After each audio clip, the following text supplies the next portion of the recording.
and welcome to Monmouth in Focus, a program about the services and functions of Monmouth County government. I'm Cynthia Scott, your host for Monmouth in Focus. One of the many services the county provides is care for the county infrastructure, the roads and bridges you drive on and over every single day. Well, to talk about some of the county's roads and bridge projects is Freeholder Director Tom Arnone. He is the liaison to the county's Department of Public Works and Engineering. Thank you so much for joining us, Freeholder. Always a pleasure. Always great to see you here on Monmouth in Focus, talking about so many things. And today we're talking about roads and bridges and infrastructure. How many miles of roads does the county?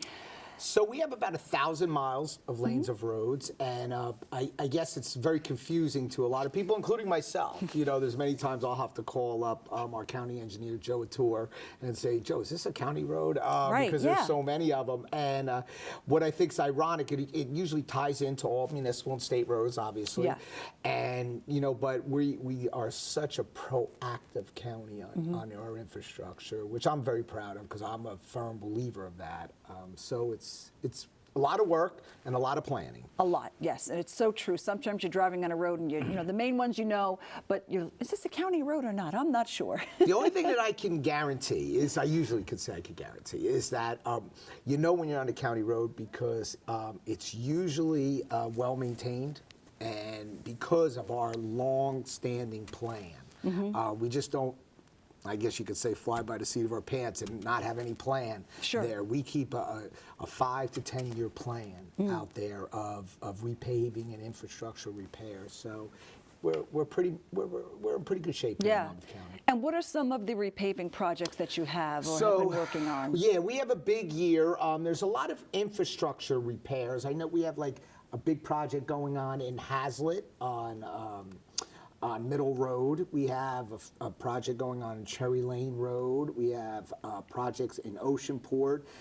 Shrewsbury. They're bigger projects that we usually get a lot of funding sources and assistance there.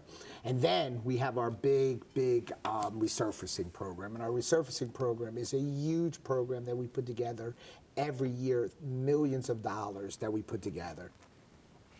So once the springtime starts, I would imagine we're looking at a little bit of rough going on the roads with snow, even though this winter wasn't so bad, and you know just winter rubble and potholes and things like that. So that's got to be somewhat challenging too. Yeah, and you know what people have to realize is, you know, not as much the plowing and the snow, but you know, you get those icy conditions and they have to be salted, the brine is down. Everybody says how great and clear the roads are, but there's a reason you put brine down.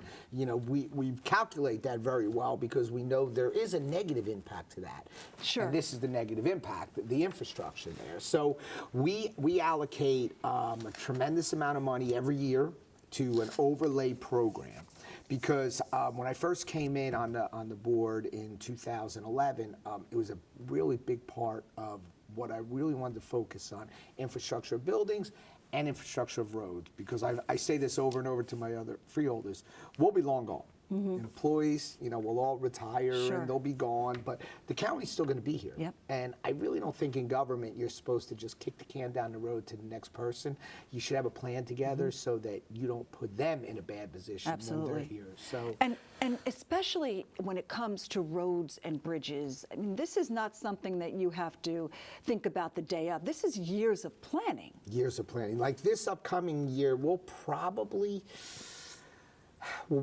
do about 25 overlays in about 14 municipalities, and we'll probably spend about $7.5 million in that area there. But we consistently put that in our capital plan every year. So once we do that, but the thing about it is what people have to realize, you know, you go with 1,000 miles of lanes of roads. When you go through that process and you get to the 1,000, guess what you're doing? You're starting all over again. So it's you know, if you strategically put it there, the impact to the residents isn't quite as bad if you keep it on that level playing field. I have to commend the engineers. That is a tough job. We have by far the best engineering department in the state of New Jersey, and led by Joe Attore. Joe Attore is the most dedicated employee that we could possibly ever imagine. His commitment from till 10, 11 o'clock at night, and his professionalism and his being recognized over in the state of New Jersey as that Yeah. really helps us when we're looking for funding sources and knowing that when Monmouth County needs something, they're pretty well planned Right. on knowing what they need and how it should be constructed. All right, let's switch gears a little bit. We're going to talk about our bridges. Big bridges, small bridges, beautiful bridges Big in bridges. Monmouth County. Sometimes we Yes. don't even know we're driving over a bridge. But how many bridges is the county responsible So for? we have about 980 bridges, Wow. and they go from big ones to small ones, and that includes culverts too. And what we have done here is, and I also sit on the NJTPA, and that's the New Jersey Transportation Authority. So how that works is every county gets a representative. But Monmouth County, because we're so large, we sit on the executive board. So I sit on the executive board there with the help of our county administrator, Terry O'Connor, and Joe Attore, our county engineer, and everybody wants a piece of the pie. But we really have been very fortunate, and bridges are not cheap.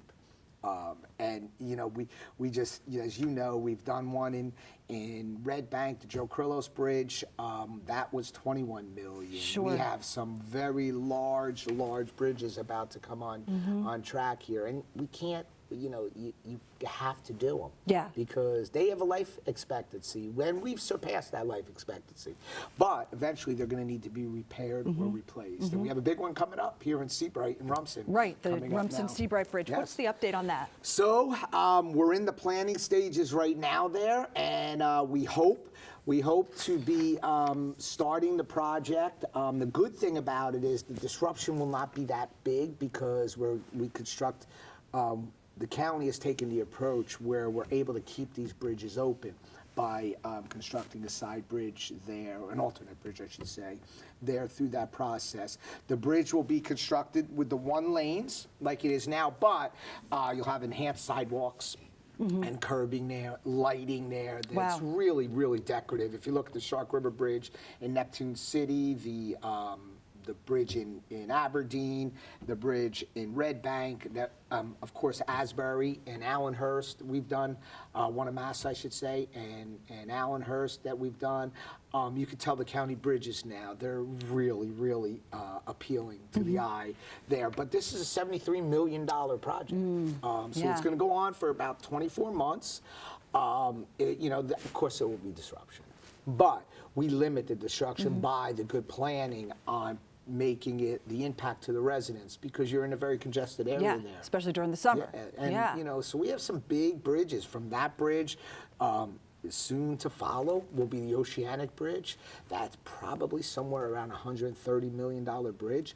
We have the Glimmergrass Bridge, which Yeah. is still not decided on how that's going to be constructed, whether it's going to be replaced or just repaired and kept the existence of the same bridge. The infrastructure will be there, and we'll do a lot of improvements there. That we have a study out to do that. So, but that's a lot of dollars. The fortunate thing is, by our aggressiveness sitting on the NJTPA, we receive usually full funding. That's for great. These bridges. Yeah, And yeah. because they're federally funded bridges. The NJTPA consists of the county, the state, and a federal. And the federal, right. So then they basically assess the bridge, see what the needs are, and they And hopefully everybody in the state give tries you to full fight. funding. Yeah, tries to fight for that money. But Right, we've been right, of fortunate. course. We've yeah. been really fortunate. That's great. That's great. Thank you so much. A lot of information there, a lot of hard work for you, Freeholder, as well as, like you said, Joe Attore, his group of engineers, and just everybody within that division.